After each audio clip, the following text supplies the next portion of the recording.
Olá, tudo bem com vocês? Professora Selene, de Bioquímica, gravando uma aula de fontes energéticas em situação isquêmica, especificamente para músculo cardíaco. Bom, os músculos cardíacos utilizam como principal fonte energética ácidos graxos. Também, em grande parte, pode ser originada de glicose. E a síntese de ATP, a partir dessas fontes energéticas, ela é normalmente gerada de forma oxidativa, utilizando vias metabólicas que culminam no ciclo de Krebs e fosforilação oxidativa. Pouca quantidade de ATP ou pouca energia é gerada a partir de fontes anaeróbicas, como glicólise anaeróbica e fosfocreatina.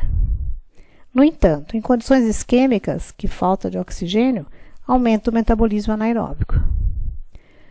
Daí, como é que a célula vai fazer, né? Se falta oxigênio, a cadeia transportadora de elétrons mitocondrial fica com menos atividade, menor quantidade de ATP de energia, portanto, é gerada a partir da mitocôndria, e o músculo cardíaco precisa de vias anaeróbicas para suprir a necessidade energética.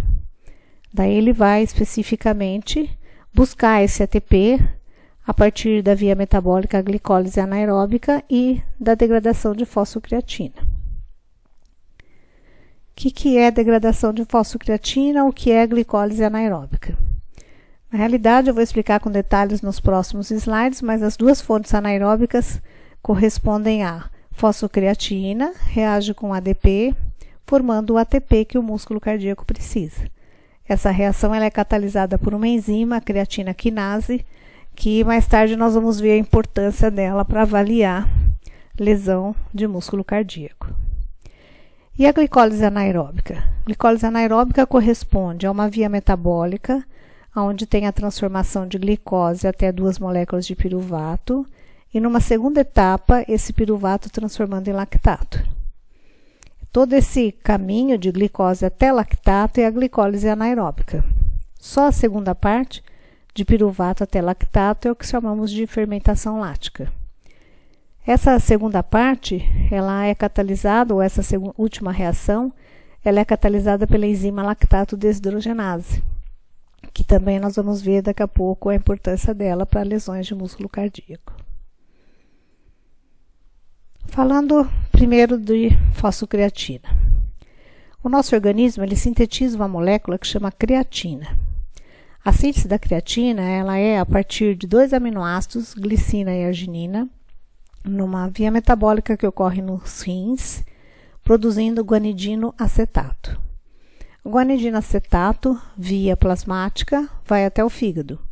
No fígado, o guanidino acetato reage com adenosilmetionina. Metionina é um outro aminoácido, formando a creatina.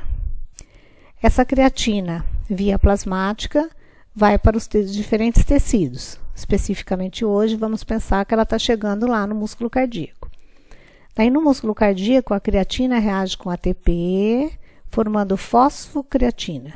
Então, o grupo fosfato, que veio do ATP, mais a creatina. Da onde vem esse ATP que gera a fosfocreatina? Como o músculo vai estar em condições aeróbicas, esse ATP vai vir das vias aeróbicas, derivadas de ácido graxo e de glicose. Mas aí, a fosfocreatina fica lá no músculo, tem uma meia-vida, ela é degradada, várias situações que a gente ainda vai estudar. Mas, por um certo tempo, essa fosfocreatina fica no tecido muscular e, se necessário, a reação ocorre no sentido contrário. Fosfocreatina reage com ADP, regenerando o ATP que o músculo cardíaco precisa. Essa reação é catalisada pela enzima creatina fosfoquinase. Falando com mais detalhes. Então, nos rins, o aminoácido glicina reage com o aminoácido arginina através de uma reação catalisada pela amidinotransferase, formando guanidino acetato. Então, esse radical destacado em laranja vem da arginina e o azul vem da glicina. Essa molécula vai até o fígado. No fígado, por uma outra enzima, a metiltransferase, a guanidina acetato reage com um composto que tem o aminoácido metionina, formando a creatina. Então, vejam que cada radical dessa molécula de creatina é derivada de um aminoácido diferente. Essa creatina, por via plasmática, vai até o músculo. Lá no músculo, a creatina é fosforilada. Ela é transformada em fosfocreatina. E quando precisa de energia, ela é desfosforilada. Ela volta a ser creatina e libera o ATP. E a via anaeróbica relacionada com a glicose. Numa primeira etapa, várias reações acontecem, já vou mostrar. A glicose é convertida em piruvato. E numa segunda etapa, o piruvato é transformado em lactato. Todo esse conjunto corresponde à glicólise anaeróbica. Qual a diferença entre a glicólise anaeróbica e a glicólise aeróbica que a gente já estudou em aulas anteriores? Na realidade, a princípio, não tem nenhuma diferença. Glicose, pelas diferentes reações já estudadas, ela é transformada em piruvato. Na via anaeróbica, do mesmo modo, glicose, pelas mesmas reações, ela é transformada em piruvato. A diferença vai estar no final. Se for a glicólise aeróbica, depois de piruvato, ocorre a formação de acetilcoenzima A, vai para o ciclo de Krebs, cadeia transportadora de elétrons e o ATP é gerado. Além disso, o NAD, resultante dessa etapa da via glicolítica, ele vai para a cadeia transportadora de elétrons também, aonde a partir desse NAD vai ser gerado ATP por fosforilação oxidativa. Mas se for glicólise anaeróbica, o piruvato do final da via glicolítica é convertido em lactato. Não tem geração de ATP nessa via. Mas essa é uma reação necessária para converter o NAD da reação da via glicolítica em NAD oxidado. Então, veja só, na via glicolítica, nos dois casos, nessa etapa, precisa de NAD oxidado e gera NAD reduzido. Se for a via aeróbica, ótimo, esse NAD reduzido vai para a cadeia, libera elétrons e prótons para a cadeia transportadora de elétrons e gera ATP. Mas, se for na via anaeróbica, esse NADH ele vai começar a se acumular. Então, a transformação de piruvato em lactato é exatamente para recuperar o NAD oxidado, para realimentar a via glicolítica e o processo inicial não parar. Por que é necessário o processo inicial não parar? Porque é exatamente no processo inicial que tem a síntese de ATP. Então, veja, a glicose é modificada numa primeira etapa, com o gasto de ATP, e numa segunda etapa tem geração de ATP livre. A gente também já estudou isso. E nessa etapa tem a redução do NAD. Bom, se for um sistema anaeróbico, vai começar a acumular NAD reduzido, porque não tem como ele ir liberar elétrons e prótons para a cadeia transportadora de elétrons se essa cadeia não estiver funcionando. Então, para evitar que isso aqui acumule, tem a reação de piruvato transformando em lactato, onde o NAD reduzido é reconvertido a NAD oxidado, e daí realimenta a via metabólica glicolítica. Por que é importante realimentar a via metabólica? Porque o ATP é formado a partir disso. Então, realimentando a via glicolítica com NAD oxidado, as reações posteriores vão continuar acontecendo e o ATP vai continuar sendo gerado. Bom, o que a hipóxia pode acarretar, né? A princípio, enquanto as vias energéticas anaeróbicas forem suficientes, o ATP vai sendo gerado e o músculo cardíaco continua funcionando. Só que o nível energético gerado por vias anaeróbicas ele é muito baixo em relação à quantidade de ATP gerado pelas vias aeróbicas. Quer dizer que rapidamente, quando o ATP é gerado só pelas vias anaeróbicas, vai ficando insuficiente a quantidade de ATP. Se vai ficando insuficiente a quantidade de ATP, vai mudando as características da célula. Então, em decorrência da falta de ATP, vai haver acúmulo de cálcio intracelular, acúmulo de sódio intracelular. O acúmulo de sódio vai levar a um edema da célula. Essa célula edemaciada quer dizer que ela vai inchando, que vai retendo água. E pode chegar um momento em que a membrana plasmática não aguenta e que tem a degradação da membrana plasmática. É como se você estivesse enchendo um balão de festa. Ele vai inchando, inchando, inchando, a membrana vai ficando permeável, até que chega uma hora que o balão estoura. Então, é a mesma coisa para a célula. Bom, o que mais pode acontecer? A diminuição de ATP e de energia vai fazer com que o cálcio aumente. E o cálcio aumentando, ele vai mudar também a permeabilidade da mitocôndria, piorando a situação da cadeia transportadora de elétrons não funcionar. Tudo isso, então, quer dizer que a falta de oxigênio, que vai acarretar menor quantidade de energia formada, vai acarretar a degradação da célula. A célula degradando, os constituintes intracelulares vão extravasar, arrebentando a membrana plasmática, as membranas das organelas, enzimas e qualquer molécula que esteja dentro dessa célula, que originalmente era do meio intracelular, ela vai extravasar e vai acabar chegando no sangue. Portanto, se queremos observar se tem uma lesão de um tecido muscular cardíaco, a gente pode coletar o sangue do indivíduo e analisar se nesse sangue tem quantidade aumentada de constituintes que originalmente só estavam presentes no meio intracelular.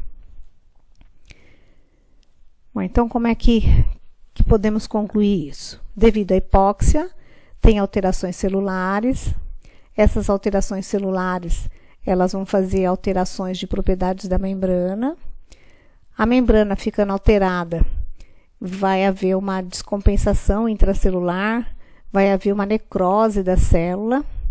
Ocorrendo a necrose da célula ou o aumento da permeabilidade da membrana, vai fazer com que substâncias intracelulares se desloquem para o sangue.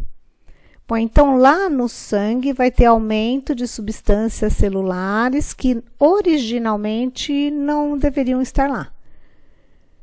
Quais são os utilizados como marcadores de lesão de músculo cardíaco? As enzimas aspartato aminotransferase, creatina quinase e desidrogenase lática. Também a mioglobina e a troponina. Peptídeos natriuréticos, eles são marcadores não de lesão do tipo infarto, uma lesão total da célula, mas de alterações de células que eu vou falar no final da aula. Então, vamos pensar aqui a creatina quinase, que era a enzima que originalmente estava dentro da célula. Se ocorreu lesão, agora ela vai ser encontrada lá no sangue. Mas como é que eu vou ter certeza que aquela enzima que está no sangue veio do coração? Então, funciona do seguinte modo. A enzima creatina quinase é uma molécula proteica que tem duas cadeias polipeptídicas, como se fosse aqui uma de uma azul, a outra verde. Essas cadeias polipeptídicas, elas têm aminoácidos, sequência de aminoácidos que podem ser sequências iguais nas duas ou diferentes. Então, uma das sequências de aminoácido é denominada de B. A outra sequência de aminoácido é denominada de M. Quer dizer que a gente pode ter a enzima creatina quinase com as duas sequências iguais do tipo B. Ou com as duas sequências iguais do tipo M.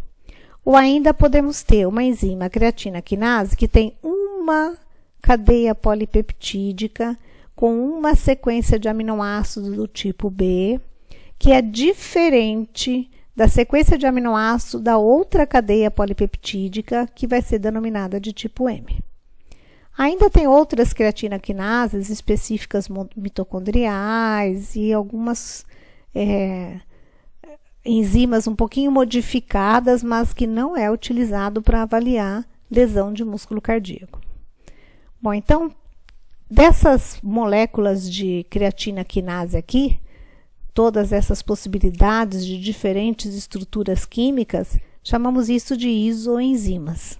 Então, a enzima creatina quinase, ela tem isoenzimas. São moléculas com estrutura química diferente. Como é que a gente consegue detectar isso? Por eletroforese. Então, aqui eu tenho um sangue controle, onde nesse sangue é encontrado um pouco de creatina quinase, isoenzima BB, também a creatina quinase isoenzima MB e a creatina quinase MM. Mas se for um indivíduo que tem alteração, por exemplo, ele teve uma alteração de um músculo e dentro dessa célula muscular tinha uma grande quantidade de uma determinada isoenzima de creatina quinase. Então, você faz a eletroforese do indivíduo, você vê que você encontra maior quantidade de determinados tipos em relação ao outro. Bom, vou explicar isso um pouquinho melhor. Quer dizer que a gente considera, para análise de lesão celular, a creatina quinase BB, creatina quinase MB e creatina quinase MM. No que elas são diferentes? Nas cadeias polipeptídicas, na sequência de aminoácidos das cadeias polipeptídicas. Daí, por que clinicamente isso é importante? Porque cada tecido tem uma quantidade diferente dessas isoenzimas. Então, por exemplo, se a lesão foi de músculo esquelético, predomina no músculo esquelético a isoenzima CKMM. Então, eu coleto o sangue do indivíduo que teve uma lesão de músculo esquelético e eu vou encontrar uma grande quantidade da isoenzima CKMM. Se o indivíduo teve lesão de cérebro, de células do tecido cerebral, 100% da creatina quinase que tem no tecido cerebral é do tipo CKBB. Então, se eu encontrar no sangue do indivíduo a isoenzima CKBB, eu já sei que a célula que foi lesada é do tecido cerebral. Agora, vamos pegar o coração, que é o nosso tópico de hoje. Ele tem bem pouco de creatina quinase BB, uma quantidade razoável de MB e também uma grande quantidade de MM como músculo esquelético. Então, se eu encontrar MM lá no sangue, eu não vou ter certeza que é coração, porque pode confundir com músculo esquelético. Mas a MB tem só um pouquinho no músculo esquelético, só um pouco nos outros tecidos. A maior quantidade, ou o tecido que tem maior quantidade da isoenzima MB é o coração. Por isso, se coleta o sangue do indivíduo e encontra uma grande quantidade de isoenzima MB, vai com certeza indicar que a lesão é de células do tecido muscular cardíaco. Isso pode ser avaliado também por eletroforese. Então, esse é um perfil eletroforético das isoenzimas da creatina quinase do indivíduo em situação normal.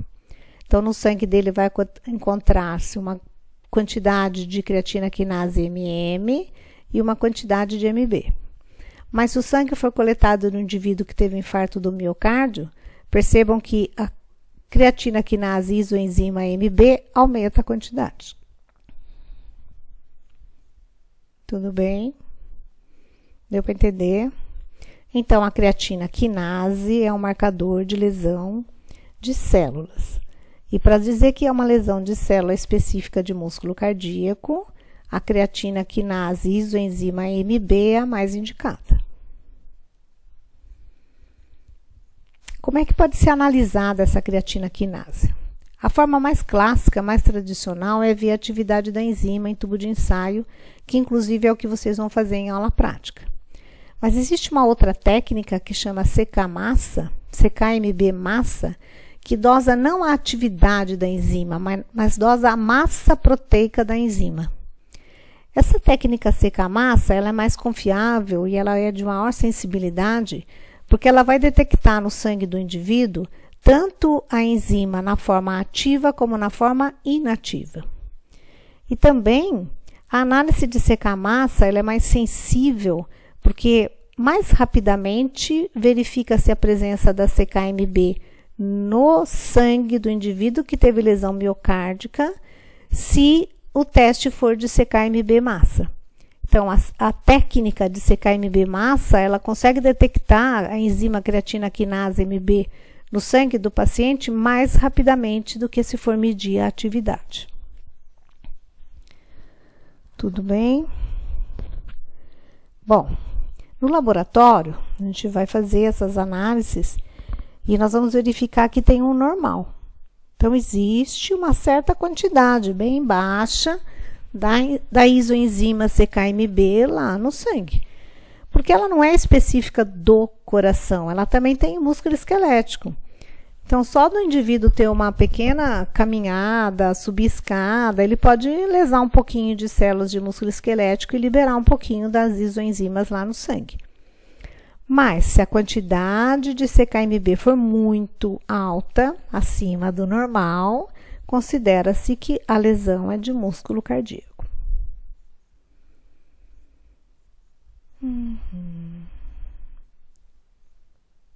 É isso aí, acho que falamos tudo, né?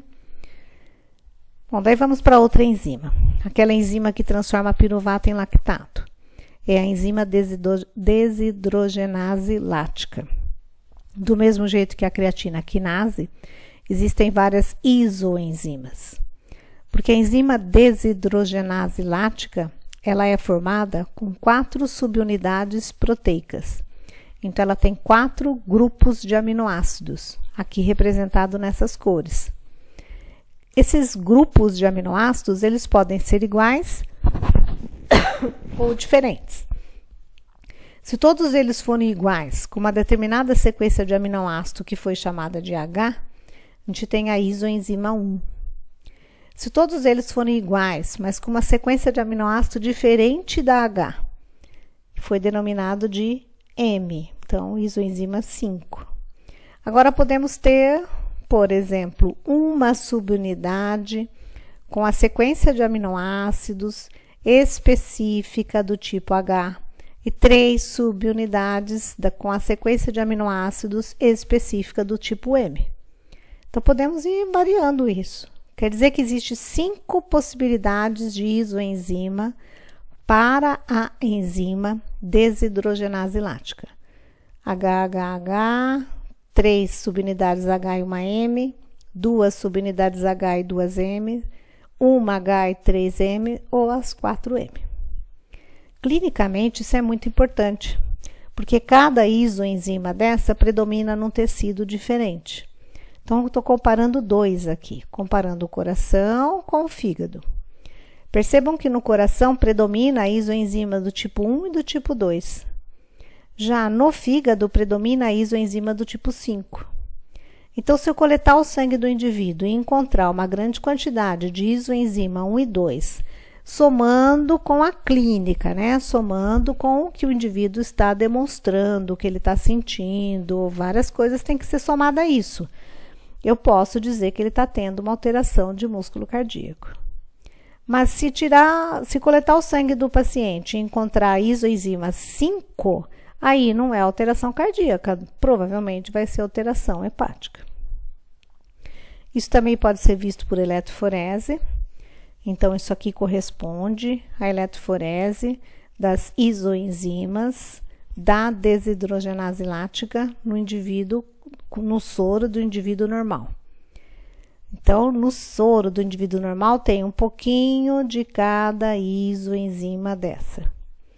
Mas se o soro for do indivíduo que teve infarto, percebam que predomina as 2 primeiras isoenzimas, que são aquelas que têm subunidade H, cardíaca.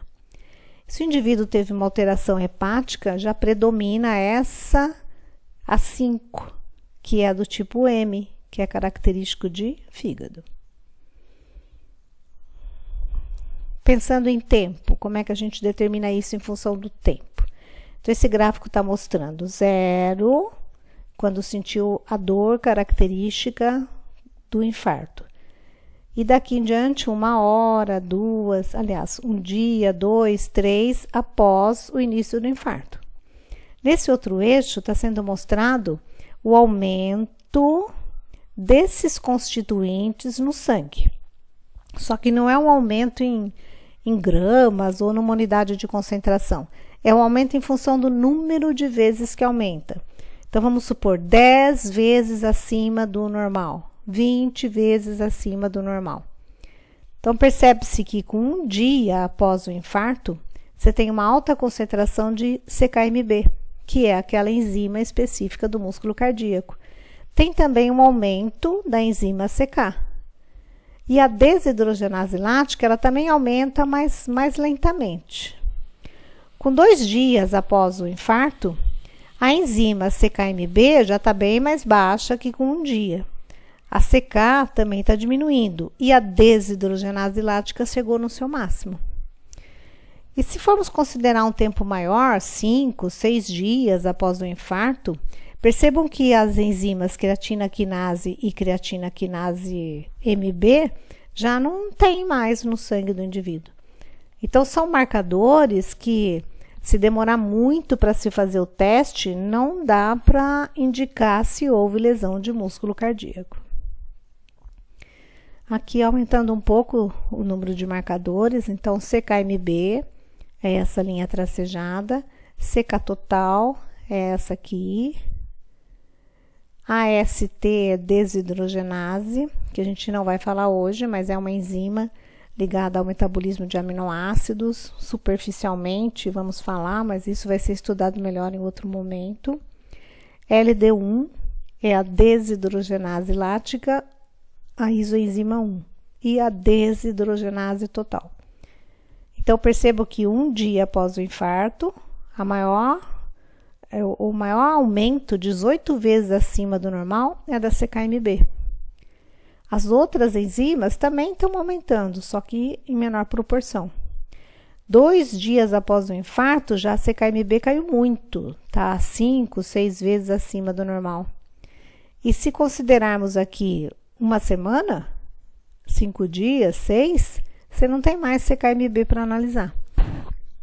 Então, a CKMB, a isoenzima CKMB é um marcador de lesão de músculo cardíaco, mas é um marcador que dura poucos dias no sangue. Se quiser analisar isso depois de mais tempo, daí tem que usar um outro marcador.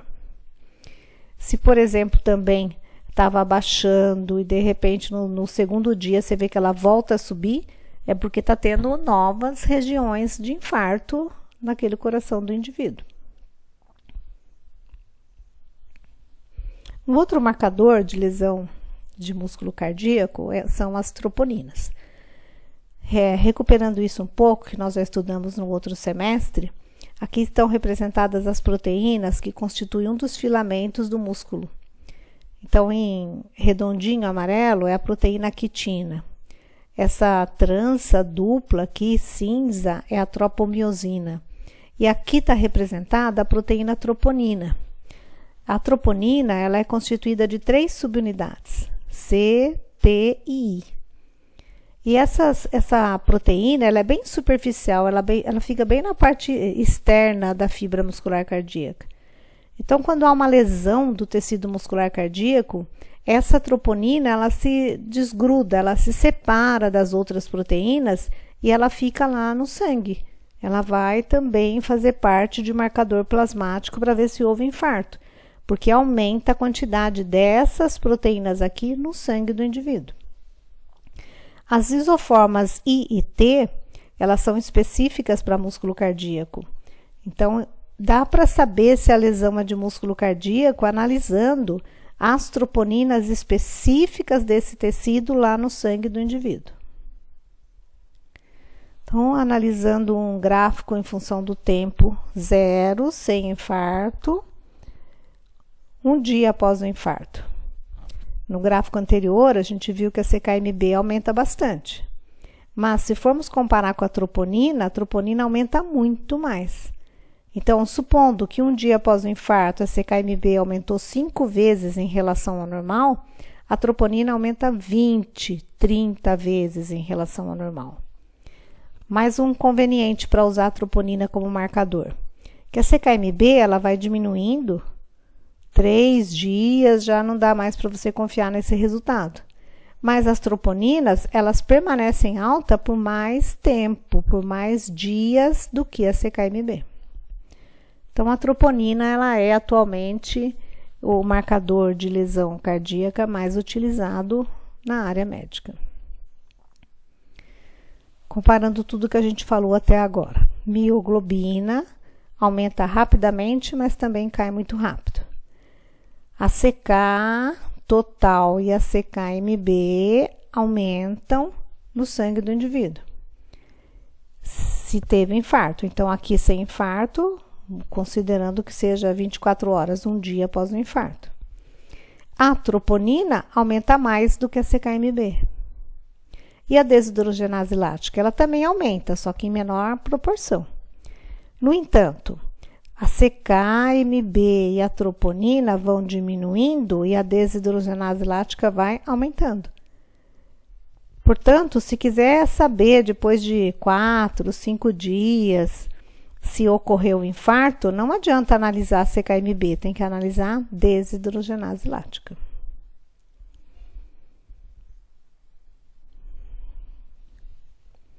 Pensando nessa dinâmica de elevação, pico e retorno aos níveis basais.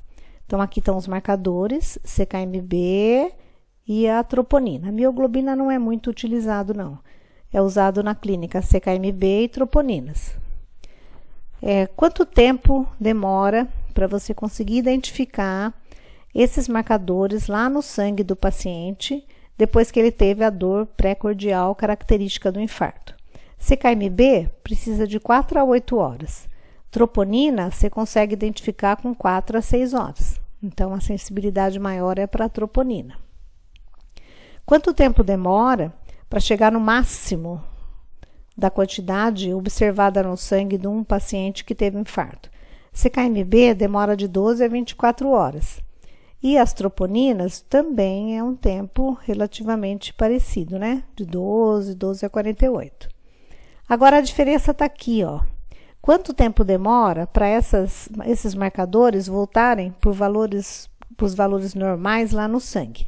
A CKMB, com 72 a 96 horas, já não é mais sensível, não dá mais para você perceber o aumento. Mas as troponinas demoram, ó, até 10 dias, consegue-se observar a presença de troponina lá no sangue do indivíduo. Bom, aqui representa a sensibilidade clínica estimada dos marcadores de isquemia miocárdica, levando-se em conta o tempo após o início da dor pré-cordial. Então, significa assim, quanto por cento ou quanto que você consegue estimar a presença daquele marcador no sangue, dependendo das horas. Então, com 2 a 8 horas após o início do infarto. A CKMB já está a 60% lá no sangue do que foi liberada das células. A desidrogenase, 40%. E a troponina, 75%. Quer dizer que mais rapidamente a troponina chega no sangue. Ou maior quantidade de troponina chega no sangue nesse intervalo de tempo. Com 24 horas. CKMB, 95% da CKMB que foi liberada das células de músculo cardíaco já estão no sangue. Das troponinas também. A desidrogenase lática ainda não chegou tudo lá no sangue. Com 72 horas, 98% da CKMB produzida pela célula já está no sangue. As troponinas também. E a desidrogenase? Daí é que ela começa a aparecer, o que a maior parte do que foi produzido vai estar lá no sangue. Ela começou a aparecer aqui, desculpa, mas o pico, o máximo que consegue observar é com 72 horas. E um tempo maior, o que acontece com a CKMB? Ela vai desaparecendo, porque o sangue não é o local dessa enzima. O local dessa enzima era dentro da célula. Então, o sangue é um local que não é adequado para ela, então ela começa a ser decomposta. Já a desidrogenase ainda está bem alta e a troponina permanece alta. Por isso que, para saber se houve um infarto depois de alguns dias da dor pré-cordial, o ideal é dosar a troponina. Aí tem um artigo de 2019, que eu não vou falar todos os detalhes, mas eu sugiro que vocês, se possível, peguem e dêem uma olhadinha. Ele fala quais são os marcadores para o infarto do miocárdio. Os clássicos são aqueles que eu falei, a isoenzima creatina quinase, a enzima creatina quinase, a isoenzima creatina quinase MB, a enzima desidrogenase lática, a isoenzima 1 da desidrogenase lática, as enzimas transferases ou transaminases, que vêm de aminoácido, mioglobina, que embora aumente, não é normalmente medido em laboratório, e as troponinas, principalmente a isoforma C da troponina. Agora tem outros marcadores, só que eles não são marcadores de rotina. Normalmente são constituintes intracelulares que, devido à lesão da célula, extravasa para o sangue. Então, você pode dosar mais um monte de coisa diferente, mas na clínica, hoje é dosado troponina e isoenzima MB da creatina quinase. Tudo bem até aí? Bom, mudando um pouquinho o foco. Não é mais infarto, são outras alterações do músculo cardíaco, mas não necessariamente um infarto. Por exemplo, uma hipertrofia ventricular ou uma insuficiência cardíaca congestiva. Como é que você consegue identificar se isso está acontecendo? Tudo bem que se houver um aumento da membrana plasmática, aqueles marcadores do infarto também vão aparecer no sangue, mas vão aparecer numa quantidade baixa. O que realmente é um marcador específico para uma situação dessa é o que se chama de peptídeos natriuréticos. O que são isso? São peptídeos secretados pelas células musculares de vários tecidos, não só por de músculo cardíaco, como eu escrevi aqui, tá? Eu preciso corrigir isso. Mas pensando em músculo cardíaco, existem alguns peptídeos natriuréticos que são específicos de marcadores de músculo cardíaco. Por que isso? Porque eles estão relacionados com a volemia sanguínea e com a pressão arterial. Quando a musculatura cardíaca fica estendida, fica distendida, hipertrofia, aumenta a musculatura. Conforme tem essa distensão da musculatura cardíaca, aumenta a concentração plasmática de alguns peptídeos natriuréticos que são específicos do tecido muscular cardíaco. Quais são eles? O BNP, o NT-proBNP e também tem um outro que eu vou mostrar no outro slide que aqui não está falando. Mas o que é isso, né? O que são essas siglas? O que é o peptídeo natriurético? Então, estudando um pouco mais, cada bolinha dessa aqui representa um aminoácido. Então, uma sequência de aminoácido como essa é um peptídeo. E uma determinada sequência de aminoácido foi considerado um peptídeo e foi dado para ele o nome, essa sigla, ANP. Ah, bom, mas e esse aqui, por que é diferente? Porque se a cor está diferente, e está vendo que o número de bolinhas também, é porque é um peptídeo diferente do anterior. Então, ele recebeu uma outra sigla, um outro nome, e assim vai. Então, vamos ver outro slide, talvez fique mais fácil. O que é denominado de ANP? É um peptídeo que tem 28 aminoácidos, e depois, com mais calma, se vocês olharem, dentro dessas bolinhas aqui tem umas siglas. Serina, leucina, arginina, ou seja, quais são os 28 aminoácidos? Já se conhece. Mas o peptídeo que foi denominado de BNP, ele tem 32 aminoácidos e também já se conhece quais são. E pelas cores dá para perceber que são... Oxa, é que eu estou sem o mouse, então estou fazendo isso. Pelas cores dá para perceber que os aminoácidos são diferentes dos anteriores. Então, aqui eu tenho serina, leucina e arginina. Olha esse como começa. Serina, prolina, lisina. Do mesmo jeito que aquele que foi chamado de CNP, tem 22 aminoácidos e são aminoácidos em sequência diferente. Então, são vários peptídeos, denominados de peptídeo natriuréticos, que têm diferentes funções no nosso organismo. E alguns são específicos para músculo cardíaco. Como é que eles funcionam? Então, tem a membrana plasmática das células e tem proteínas que são receptoras desses peptídeos natriuréticos. Mais ou menos como a gente estudou no semestre passado com relação a olfato, paladar e aqueles marcadores primeiros mensageiros. Então, o peptídeo natriurético está aqui, ele liga no receptor e ele acarreta mudanças intracelulares específicas para cada tecido. Então, dependendo do peptídeo natriurético que ligar aqui, a mudança vai ser no coração, a mudança vai ser em outro determinado tecido. Então, o que faz? Qual mudança? Também tem consequências diferentes para cada tecido que ele ligar. Então, vamos explicar melhor aqui, ó. Membrana plasmática, bicamada lipídica, isso aqui é uma proteína específica como um receptor para peptídeo natriurético do tipo ANP e BNP. Então, quando um peptídeo desse ligar aqui, vai acarretar mudanças dentro da célula. O GTP é transformado em GMP cíclico. O GMP cíclico aumentado, o que ele vai fazer? Vasodilatação, aumento de permeabilidade do endotélio, diurese e assim várias consequências. Ah, mas e se for um outro peptídeo natriurético, por exemplo, o CNP? Ele vai ter um outro receptor de membrana e ele vai acarretar outras consequências. Vasodilatação, aumento de permeabilidade, do mesmo jeito que o ANP, se for pensar em coração. Mas ele também vai acarretar mudanças em outros tecidos. Então, vamos olhar no próximo.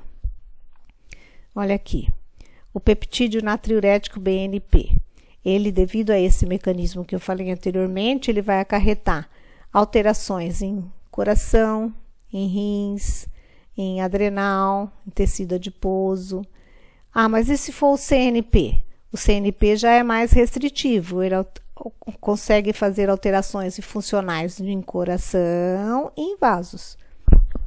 E daí o que é que ele faz? Então, para cada caso tem uma situação aqui. Tudo bem? Conclusões.